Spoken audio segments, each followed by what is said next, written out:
Hey, good morning. Madilim pa, kaya hindi nyo masyado makikita nito. Nandito pa rin tayo sa may Kitayfan Island, ano? Pero wala tayo sa loob ng Natural Sail Park. Tulad ng sinabi ko sa inyo sa mga previous videos natin, hindi mo na inalaw yung fishing sa loob ng park, ano? Because they're still waiting for some approvals before they could officially open. For the meantime, nasa tabi lang tayo ng Natural Sail Park sa may Bukana actually. Dito muna tayo. As you can see, nasa likod natin.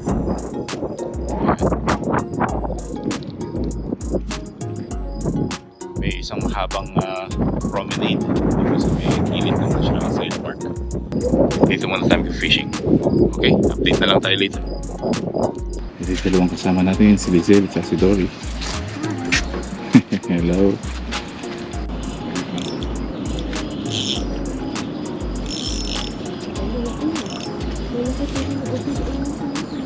Uy, maganda to. Malaki-laki. Ay, laking bako ko. Ay, ano? Isang snapper. Kunin natin.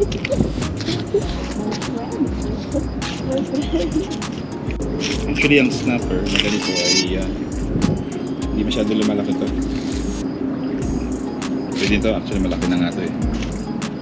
Ano na natin yan dahil Dito yung snapper hindi naman masyado lumalaki to. Well, dito sa Qatar to, ano? Pero siyempre sa Pilipinas malaki yung mga snapper. Pero ito malaki-laki na rin to. Kasing haba na ng kamay ko.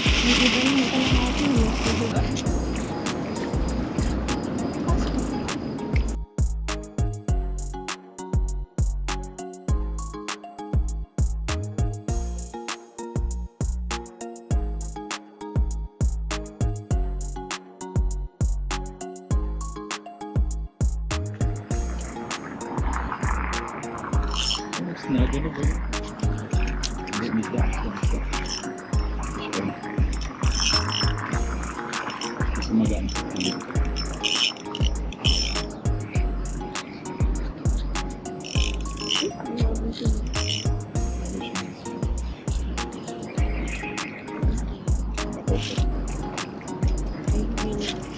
Okay. Bream na maliit. Yellowfin bream.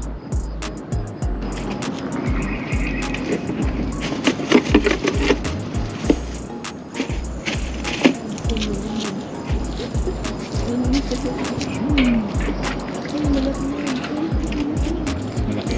Uy, wow. Ay! Nakawala. Sayang. Sayang na sayang.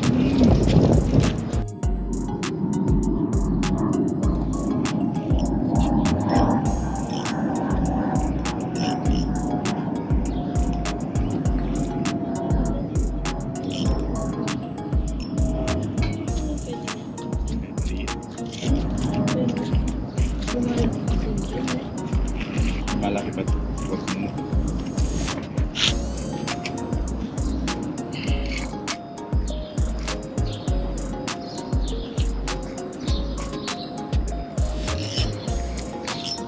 Habis na. Ito. Malaki to. Malaki yan. Malaki.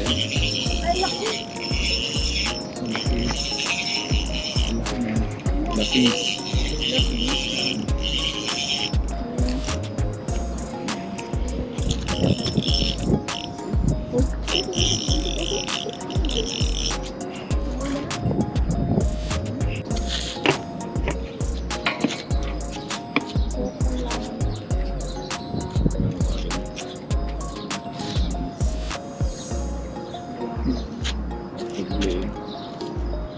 Gulo-gulo yung tali.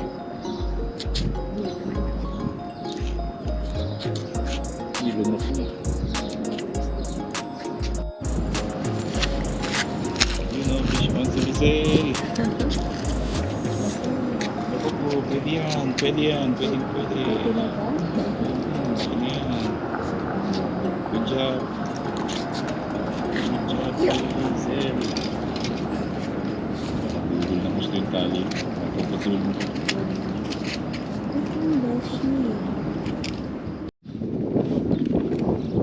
May nagbigay sa atin ng isda. Isa sa mga nangingisda rito. Binigyan tayo ng mga bako. Sinabihan pala tayo ng mga nagbabantay rito na bawal mangisda sa sides na to, sa magkabilang sides. Dito lang banda sa may part na to ng labas. Sakop pa rin pala ng parking isa. Huli tayo ng bream. Tanggalin muna natin. Ang aga.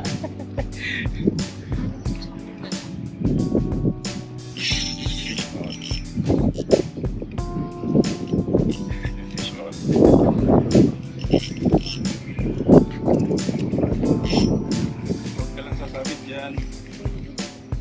Beach. Small.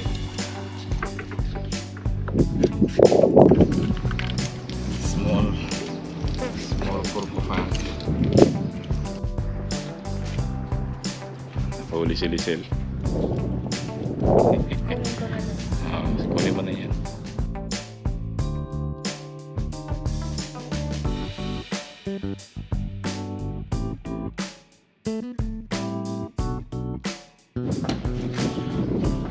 So, nag-decide kami ni Nadori, Lizel at ako na lumipat na lang ng ibang spot. Paano yung snag namin doon sa mga batuhan doon? Nangisda tayo para mawala ng stress? Hindi, si-stress tayo doon eh. Hindi nakaka-relax. Mas gusto mo pang lumipat na lang. Lagi na lang nasasabit yung mga rigs namin. Lilipat kami sa lugar na walang bato. And as always, paalala ko sa inyo, fishing at Majra Al-Sail Park is still not allowed. So, we'll see you on the next spot. We'll try again soon.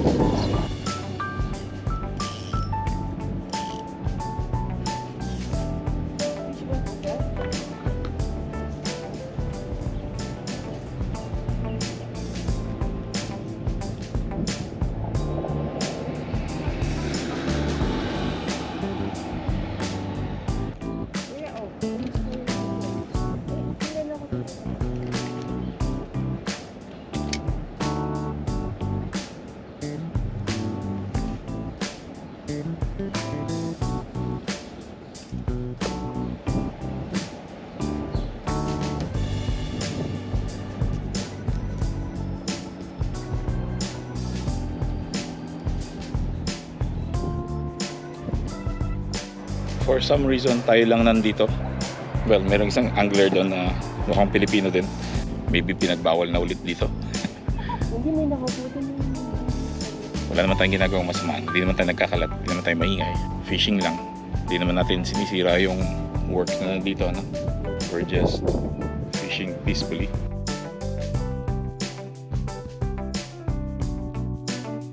At yun na nga, tama ang hinala ko. Mahina yung kagatan dito.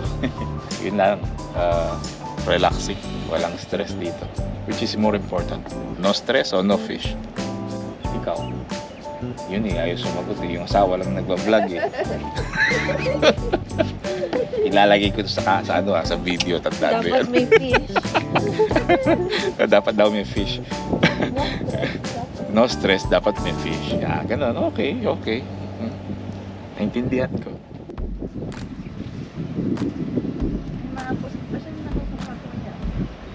Oo nga.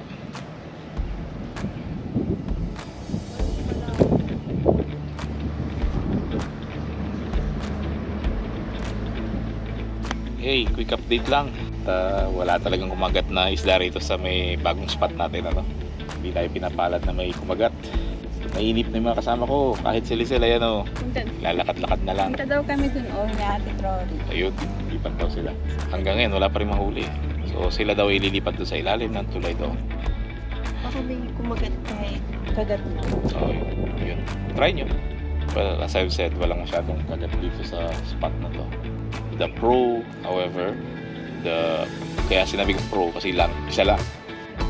Yun na, tahimik. May upuan pa. Yun. Pero kagat ng isda, wala. Pang relax lang talaga itong pwesto na to. Mas mainam pa siguro doon sa ilalim ng tulay doon sa pinuntahan nila Dory at Lizel ngayon. Pero dito wala. Well, there are times na may mga nakikita kaming mga needlefish dito na tambuhala. Grabe naman ako. Tambuhala talaga. Well, I'm not kidding kasi malaki talaga yung balon na nakikita namin dito. Di nga lang namin hinuhuli kasi hindi kami fan ng balo eh.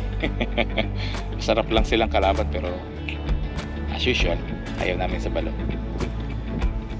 Anyway, so maya maya siguro alis na kami kasi wala naman kami nahuli. Ang nahuli lang natin ay 2 snapper kaninang madaling araw. At nakahuli din tayo mga bakoko pero napakaliit. So nirelease natin. Hindi natin kinuha. So anyway, hanggang dito na lang siguro yung video natin. At wala tayong nahuli. Well, hindi naman tayo zero kasi naka 2 puntos naman tayo. See you again next time. Sana ay samahan niyo pa kami sa aming mga adventures dito sa Qatar, no? At ganyan talaga ang fishing. Minsan meron, minsan wala. So, thank you very much and see you again soon. Bye-bye.